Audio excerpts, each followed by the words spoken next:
Everyone, welcome to smart tutorial hub. আরো একটা নতুন ভিডিওতে সবাইকে স্বাগত জানাই।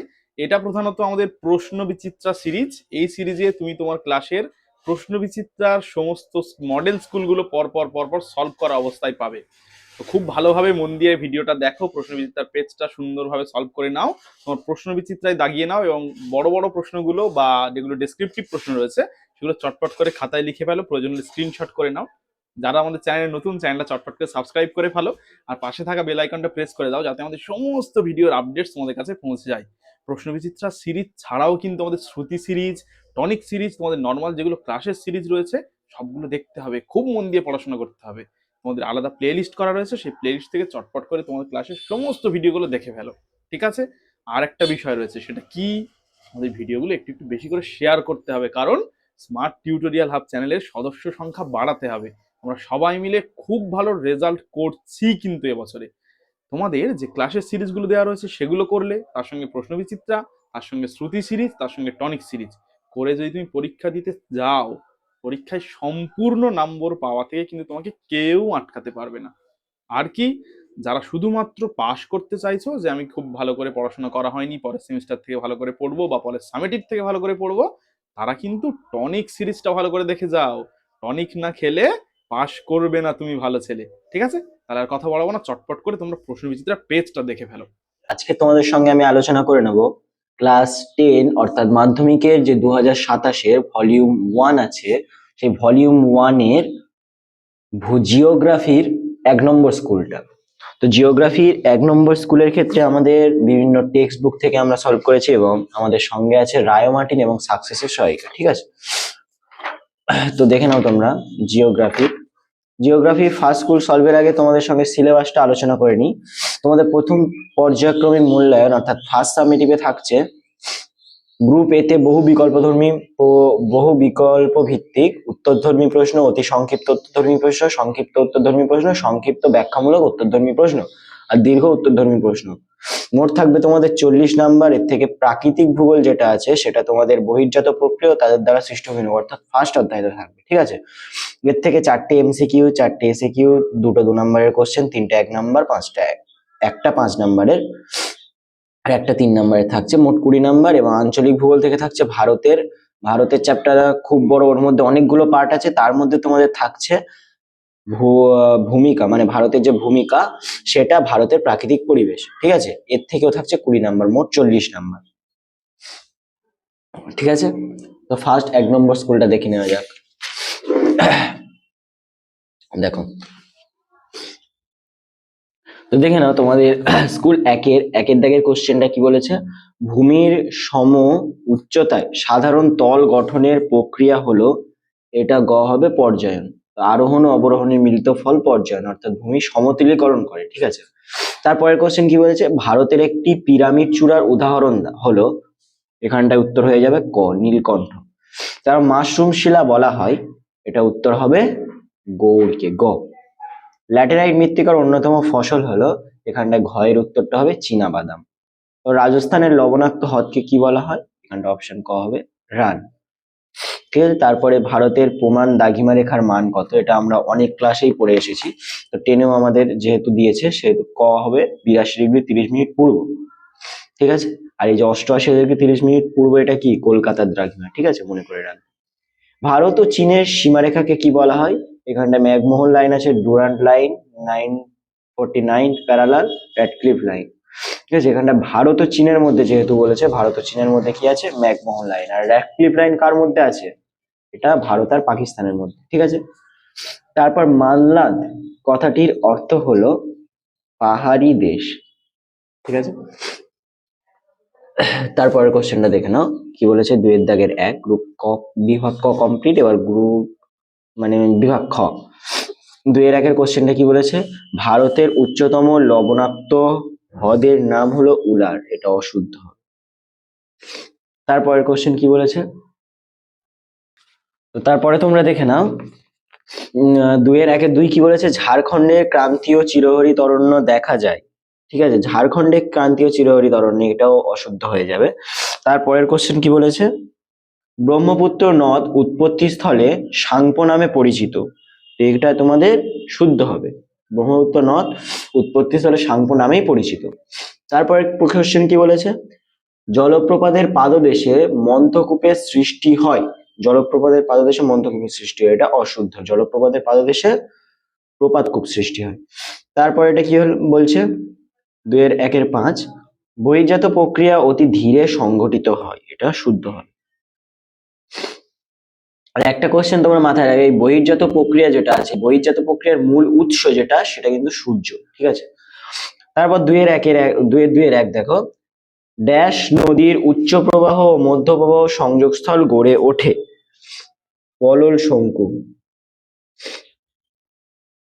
পলল শঙ্কু নদীর উচ্চ প্রবাহ আর নিম্ন প্রবাহে গড়ে ওঠে। ঠিক আছে। তারপরে দেখে নাও, হিমবাহ পৃষ্ঠ তাড়াতাড়ি ও সমান্তরাল ফাটলকে ড্যাশ বলা হয়। এটা হবে ক্রেভাস। এখানটায় একটা টাইপিং মিস্টেক আছে, এটা তাড়াতাড়ি না, এটা আড়াআড়ি হবে। তো তারপরে তোমরা দেখে নাও, 2-3 কি বলেছে, মণিপুরের ড্যাশ হ্রদ বিখ্যাত। মণিপুরের কোন হ্রদ আছে? মণিপুরের লোকটাক হ্রদ। লোকটাক হ্রদ। ঠিক আছে। তারপরে বৃষ্টির জল সংরক্ষণের একটি বিশেষ পদ্ধতি হলো, এটা চেক ড্রাম। Check dam. তারপরের কোশ্চেন দেখে নাও, লোয়েস কাকে বলা হয়? এটা তোমরা রায় মার্টিন সহায়িকার পেজ নাম্বার 74-এ পাবে। রায় মার্টিন সহায়িকার পেজ নম্বর 74। ঠিক আছে, দেখা নাও।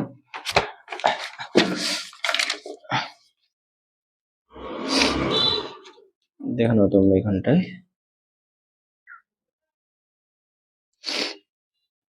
এই লোয়েস 2 নম্বর পয়েন্ট, লোয়েস। এখান থেকে তোমরা উদাহরণ সহ লিখবে। ঠিক আছে। আর এই যে ছবিটা আছে, এই চিত্রটা আঁকলে তোমরা পুরো মানে তোমাদের 2 পাওয়া থেকে কেউ আটকাতে পারবে। ঠিক আছে। তো এইটা লেখার সঙ্গে চিত্রটা অবশ্যই দেখবে তোমরা। তারপরে দেখে নাও, গিরিখাত ও ক্যানিয়নের মধ্যে পার্থক্য। গিরিখাত ও ক্যানিয়নের মধ্যে পার্থক্য আছে তোমাদের রায় মার্টিন সহায়িকার পেজ নম্বর 34-এ। দেখে নাও।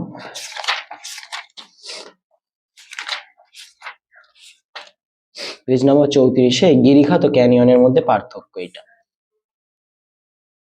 এটা করে রাখবে। তারপরের কোশ্চেন কি বলেছে, তারপরের কোশ্চেন বলেছে দুন বলতে কি বোঝো? দুন তোমাদের রায় মার্টিনের সহায়িকার পেজ নম্বর 278-এ পাবে। রায় মার্টিন সহায়িকার পেজ নম্বর 278 দেখে নাও। Page number 278। এই যে দুন, দুন কাকে বলে? 7 নম্বর কোশ্চেন, দুন কাকে বলে? এখান থেকে তোমরা এই দুন কোশ্চেনটার উত্তরটা, উৎপত্তি সহ বৈশিষ্ট্য, উদাহরণ, এগুলো সব লিখবে এই পর্যন্ত। তো এরপরে দেখে নাও তোমাদের কি আছে, খাদার ও ভাঙ্গরের মধ্যে পার্থক্য লেখো। এটা তোমাদের সাকসেস সহায়িকার পেজ নম্বর 295 আছে। সাকসেস সহায়িকার পেজ নম্বর 295। ঠিক আছে, দেখে নাও। সাকসেস সহায়িকার পেজ নম্বর 295। দেখো এই কোশ্চেনটা, খাদার ও ভাঙরের মধ্যে পার্থক্য। ঠিক আছে, ভাঙ্গর বা ভাঙর একই। তারপরের কোশ্চেন দেখে নাও, ম্যানগ্রোভ অরণ্যের 2টি বৈশিষ্ট্য লেখো। ম্যানগ্রোভ অরণ্যের 2টি বৈশিষ্ট্য, এটাও তোমাদের সাকসেস সহায়িকার পেজ নম্বর 391-তে আছে। পেজ নম্বর 391। ঠিক আছে, দেখে নাও এই ম্যানগ্রোভ অরণ্য বলতে কি বোঝো। ম্যানগ্রোভ অরণ্য, এই ম্যানগ্রোভ অরণ্যের সংজ্ঞা আর এই বৈশিষ্ট্য। ঠিক আছে, তাহলে আমাদের বিভাগ গ কমপ্লিট হয়ে গেল। এবার আমাদের বিভাগ ঘ, 4-এর দাগের কোশ্চেন। তো 4-এর দাগের একটা তোমাদের কি বলেছে, ভারতের পশ্চিমে থর মরুভূমি সৃষ্টির কারণ লেখো। এটা তোমাদের রায় মার্টিন সহায়িকার, এটা তোমাদের রায় মার্টিন সহায়িকার পেজ নম্বর 393 আছে। পেজ নম্বর 393। ঠিক আছে।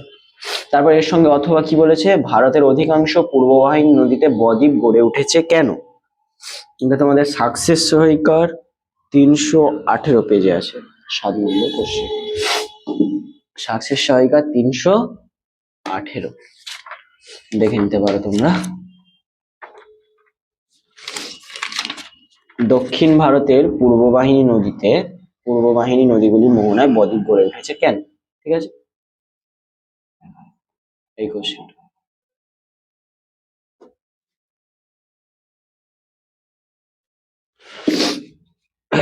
এরপরে কি বলেছে আমাদের, নদী উপত্যকা ও হিমবাহ উপত্যকার মধ্যে পার্থক্য উল্লেখ করো। এটা তোমাদের সাকসেস সহায়িকার পেজ নম্বর 70 আছে। সাকসেস সহায়িকার পেজ নম্বর 70 দেখে নাও। সাকসেস সহায়িকার পেজ নম্বর 70, 2 নম্বর কোশ্চেন। এই যে নদী উপত্যকা ও হিমবাহ উপত্যকার মধ্যে পার্থক্য দেখে নাও। ঠিক আছে, তারপরের কোশ্চেন আমাদের কি বলেছে এর সঙ্গে অথবা কোশ্চেন, অনুদৈর্ঘ্য বারখান বালিয়ারির মধ্যে 3টি পার্থক্য লেখো। অনুদৈর্ঘ্য বারখান বালিয়ারির মধ্যে 3টি পার্থক্য লিখতে বলেছে। তো এটা তোমাদের সাকসেস সহায়িকার পেজ নম্বর 97 আছে। সাকসেস সহায়িকার পেজ নম্বর 97 দেখে নাও। সাকসেস সহায়িকার পেজ নম্বর 97, অনুদৈর্ঘ্য ও বারখান বালিয়ারি 2 নম্বর কোশ্চেন। অনুদৈর্ঘ্য ও বারখান বালিয়ারির মধ্যে পার্থক্য লিখুন। আর চাইলে যেগুলো সহায়িকা থেকে দেখানো হলো সেই সমস্ত, তোমাদের কাছে যদি সহায়িকা না থাকে সেই সমস্ত যে সমস্ত মানে উত্তরগুলো, সেই সমস্ত উত্তরগুলো তোমরা স্ক্রিনশট মেরে নিতে পারো। ঠিক আছে, তারপরের কোশ্চেন কি বলেছে, অর্থাৎ বিভাগ ঘ কমপ্লিট। তারপরের কোশ্চেন কি বলেছে আমাদের, বায়ু ও জলধারার মিলিত কার্যের ফলে গঠিত ভূমিরূপ চিত্র সহ আলোচনা করো। এটা তোমাদের সাকসেস সহায়িকার পেজ নম্বর 101 আছে। সাকসেস সহায়িকার পেজ নম্বর 101 দেখে নাও। পেজ নম্বর 101, শুষ্ক অঞ্চলে বায়ু ও জলধারার মিলিত কার্যের ফলে সৃষ্ট ভূমিরূপ চিত্র সহ বর্ণনা করো। 2 নম্বর কোশ্চেন দেখে নাও।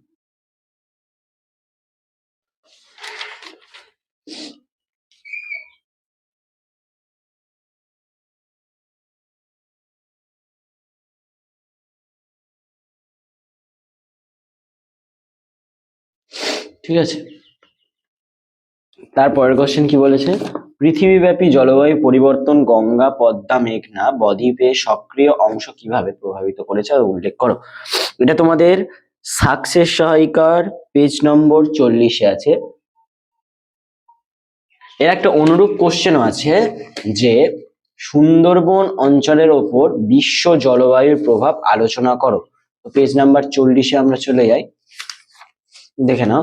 এখানটায় কোশ্চেন গুলো এইরকম এই 3 ভাবে হতে পারে।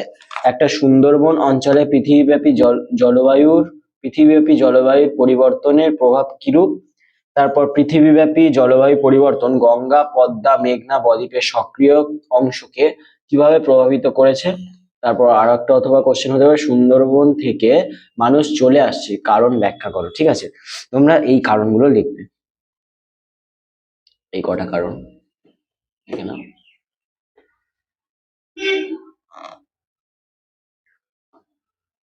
এই কারণগুলো লিখে দেবে তোমরা। তারপরের কোশ্চেনটা কি বলেছে দেখো, ভারতের জলবায়ুর ওপর মৌসুমী বায়ুর প্রভাব বর্ণনা করো। এটা তোমাদের ভারতের চ্যাপ্টারে আছে, অর্থাৎ 5ম অধ্যায়ে। এটা তোমাদের সাকসেস সহায়িকার পেজ নম্বর 353 আছে।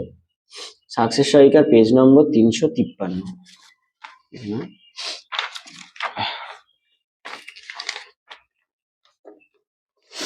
হচ্ছে ভারতের জলবায়ুতে মৌসুমী বায়ুর প্রভাব আলোচনা করো।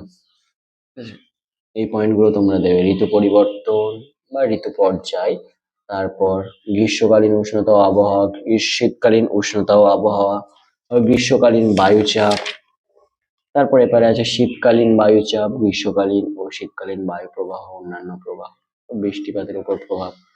এই সমস্ত যে সমস্ত পয়েন্ট আছে এগুলো তোমরা চাইলে স্ক্রিনশট করে নিতে পারো, এই উত্তরটা তোমরা লিখবে। ঠিক আছে, তো এই ছিল আজকের আমাদের জিওগ্রাফি ক্লাস 10 2027 মাধ্যমিক এক্সাম পরীক্ষার ভলিউম 1 এর প্রথম স্কুল। তো ভিডিওটা ভালো লাগলে তোমরা লাইক করবে, সাবস্ক্রাইব করবে এবং ক্লাস 10 এর 2027 মাধ্যমিক পরীক্ষা দেবে, তোমার সব বন্ধুদের কাছে এগুলো শেয়ার করে দেবে। এবং আমরা খুব তাড়াতাড়ি জিওগ্রাফির 2 নম্বর স্কুল নিয়ে তোমাদের সামনে চলে আসতে চলেছি।